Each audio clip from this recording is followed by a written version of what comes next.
នេះមានដាក់ជ្រូកមានសាច់គោ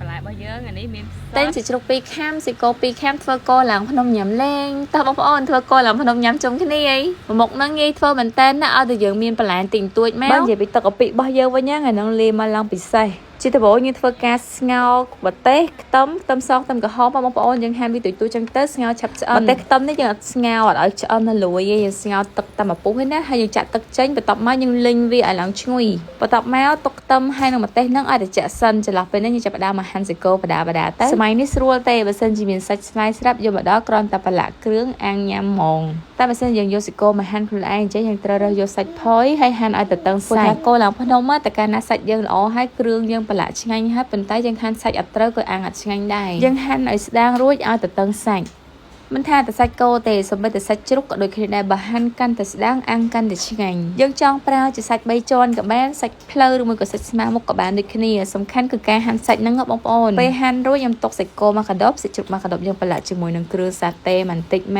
កទឹកប្រេងខ្យងម្នាក់1ស្លាបព្រាបាយនិងទឹកដោះគោខាប់ស្មានមើលទៅម្នាក់1ស្លាបព្រាស្មើគ្នារសជាតិយើងប្រឡាក់ជាប់សាច់នេះអត់ឲ្យយកដិតទេយើងយករសជាតិមានស្រាលឡំមានប្រៃមានផ្អែមនៅក្នុងហ្នឹងខ្ញុំប្រឡាក់បន្ថែមជាមួយនឹងក្លិនគ្រឿងសាតេនេះទៅពេលអាំងនិយាយថាក្លិនឈ្ងុយម្លង20ធ្វើគោឡើងភ្នំញ៉ាំពេលណានឹកឃើញតែចំបងប្អូនខែភ្ជុំខែទៀនទេបងប្អូនអូនិយាយពីថាលក់គោឡើងភ្នំក៏ដាច់លក់សាច់អាំងក៏ដាច់ហើយបងប្អូនខ្ញុំមកលេងអីចឹងក៏ធ្វើគោឡើងភ្នំញ៉ាំដែរជាពិសេសបានដាក់ជាមួយនឹងទឹកកាពិបែបហ្នឹងទៀតដែរបងប្អូនដែរនិយាយពីថារសជាតិឡើងអែមហ្មងប្រឡាក់សាច់រួចយើងទុកវាមកកដប់សិនយើងចាប់ផ្ដើមរៀបចំធ្វើទឹកកាពិរបស់យើងខ្ទឹមហើយនឹងម្ទេសក៏ចាប់ផ្ដើមត្រជាក់ដែរអញ្ចឹងយើងវាមកកិនឲ្យម៉ត់ចង់ប្រើម៉ាស៊ីនកិនម៉ត់ក៏បានម៉ាស៊ីនកាច្រាមក៏បានដែរប៉ុន្តែសម្រាប់ខ្ញុំវិញបងប្អូនប្រើម៉ាស៊ីនកិនម៉ត់ទៅវាបានទឹកកាពិយើងខាប់ម៉ាស៊ីននេះបើអត់លាយទឹកកិនខ្ទឹមនោះអត់ម៉ត់ទេរបស់សើមអញ្ចឹងហ៎ខ្ញុំដាក់ទឹកចូលមកបន្តិចដើម្បីកិនឲ្យម្ទេសខ្ទឹមហ្នឹងវារៀងម៉ត់ល្អហើយដាក់កាពិឆៅចូលមកបន្តិចដែរកុំដាក់កាពិច្រើនពេកប្រយ័ត្នប្រៃបន្ថែមម្សៅស៊ុបមាន់ដូចខ្ញុំចេះក៏បានបងប្អូនដាក់ប៊ីចេងក៏បានតាមចំណូលចិត្តដោះគោស្រស់យើងលៃមើលមកខាប់ល្មមដែលយើងចង់បានហើយស្ករត្នោតកន្លះស្ព្រីបយកប្រើទឹកខ្មេះឬមួយទឹកកំពតទុំទេសម្រាប់កាពិឆៅគឺយើងប្រើក្រូចឆ្មាខ្មែរมันត្រូវក្លិនគ្នាបងប្អូនដឹងអត់ថាទឹកជ្រលក់នេះខាប់ដោយសារអ្វីស្វែងរកបងប្អូនដែលយល់អំពីទឹកជ្រលក់មួយនេះកុំភ្លេចខមមិននៅក្រៅវីដេអូនេះផងណាទៅដោះគោស្រស់ខ្ញុំដាក់ចូលប្រហែលជាកន្លះកូនចានចង្កឹះយើងកូរវាឲ្យសព្វចូលគ្នាហើយទៅសកត់វាតិចទៅដោយសារតែយើងដាក់កាពិឆៅចូលក្នុងហ្នឹងតែប៉ុណ្ណឹងហើយដល់ម៉ោងញ៉ាំអី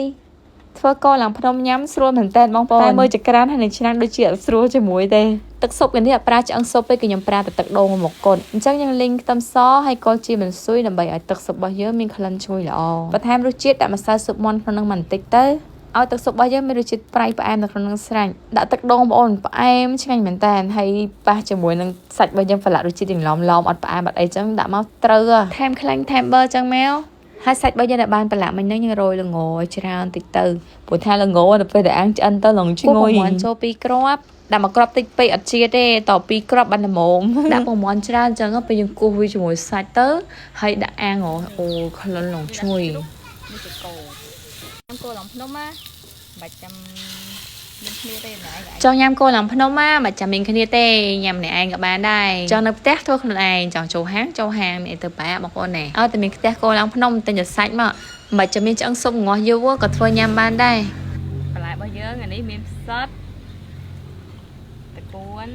បន្លែប្លុកយើងដាក់សពមកវាចេញជាតិចេញអីល្អបងប្អូនខ្ញុំមានការ៉ុតមានផ្សិតខ្ទឹមបារាំងខ្វះអត់បានទេគោឡើងភ្នំនឹងមួយវាថាដាក់ទៅក្លិនឈ្ងុយល្អណាស់ភ្លើងកែបក៏អញ្ចឹងជាពិសេសយើងញ៉ាំជាមួយមីសួរត្រូវគ្នាខ្លាំងហើយបើនិយាយពីទឹកកាពិរបស់យើងវិញធ្វើតាមវិធីហ្នឹងទុកអត់សូវបានយូរទេធ្វើភ្លាមញ៉ាំភ្លាមឆ្ងាញ់ដោយសារតែយើងប្រើក្រូចឆ្មាហើយទៅដោះគោស្រស់និយាយទៅទឹកជ្រលក់នេះអត់ពិបាកធ្វើហ្មងដែរហ្នឹងគាត់តែយើងលីងម្ទេសខ្ទឹមកិនវាឲ្យម៉ត់ដាក់ទៅដោះគោខាំដាក់ស្ករដាក់ក្រូចឆ្មាតែប៉ុណ្្នឹងអាចញ៉ាំបានបាត់ហើយបើចង់ឲ្យទៅឈ្ងុយបងប្អូនថែមទឹកជាបន្ស៊ុយហាន់ឲ្យល្អិតពីលើហ្នឹងហើយចាំបាច់ក្រូចឆ្មាថែមមកចំណិតពីចំណិតទៀតមកធ្វើទៅអញ្ចឹងញ៉ាំគោឡើងភ្នំដំបូងថាទិញសាច់ម្នាក់2ខាំញ៉ាំគ្រប់ហើយទៅពេលទឹកជ្រលក់យើងជាតិហ៎ជ្រលក់ញ៉ាំសាច់ម្នាក់ឯងចង់1គីឡូសំខាន់សាច់គោរបស់យើងហាន់ស្ដើងហើយអាំងកុំឲ្យឆ្អិនខ្លាំងពេកប៉ុណ្ណឹងជ្រលក់ទៅទឹកកាពិរបស់យើងឡើងឈ្ងុយរសជាតិប្រៃជូរអែមស្មើគ្នាទឹកស៊ុបរបស់យើងវិញលាយដំបូងថាជាតិហើយទៅពេលដែលយើងបានអាំងសាច់ទឹកសាច់នឹងធ្លាក់ចូលក្នុងទឹកស៊ុបទៀតបងប្អូនជាតិលុបពីអីទៀតដាក់ពងមាន់ច្រើនចឹងកុំប្រើភ្លើងខ្លាំងយើងអាំងភ្លើងតិចៗតអត់ខ្លោចហើយបើថាមានមឹកមានអីចឹងទៀតដាក់មកបន្លែភ្លើងកាត់ដាក់ជាមួយទឹកស៊ុបជ្រលក់ជាមួយទឹកកាពិអូមួយម៉ាត់ណាក៏ជាតិដែរហើយមិនបាច់ចាំញ៉ាំបាយទេញ៉ាំតែសាច់ជាមួយនឹងបន្លែហ្នឹងទៅញ៉ាំតាំងពីល្ងាចរហូតដល់ព្រលប់ mình từ 4 pra sẽ cô pi cam sẽ chụp pi cam tập pe cho nhám cứ sớm thay mực mà các bạn tiện cùi nhám ô nè nắng lý nhám mà nè anh tay tay và tham bên kia mà nhám chầm mùi tiết á rất tập bị say mình từ 4 bay trai sẽ chụp xe sẽ cô xe tập pe ăn cho ăn lá quay chỗ cái này bình nằng vậy luôn tới và bạn chật chân ná cọp thịt đường nhám đây con chào bông ôn chụp cái video cài tiền bye bye